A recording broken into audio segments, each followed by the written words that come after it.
বাগেরহাটের মংলায় অবৈধভাবে জ্বালানি তেল মজুতের বিরুদ্ধে যৌথ অভিযান চালিয়েছে কোস্টগার্ড ও নৌবাহিনী।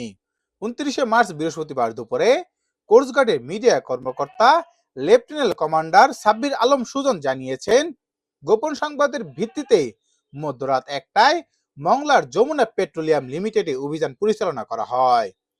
অভিযানে কোম্পানিটির 3টি তেল ট্যাঙ্ক পরীক্ষা করা হলে প্রায় 12,613 লিটার তেল পাওয়া যায়, যার বাজার মূল্য আনুমানিক 12 লক্ষ টাকারও উপরে। অবৈধভাবে অতিরিক্ত জ্বালানি তেল মজুত পাওয়া যায় সেই পাম্পে। অতিরিক্ত জেলা প্রশাসনের তত্ত্বাবধানে অবৈধ তেলের বিরুদ্ধে আইনগত ব্যবস্থা নেওয়া হচ্ছে। কোস্টগার্ড জানিয়েছে, দেশের বাজার পরিস্থিতি স্থিতিশীল রাখার লক্ষ্যে ভবিষ্যতেও এ ধরনের অভিযান অব্যাহত থাকবে।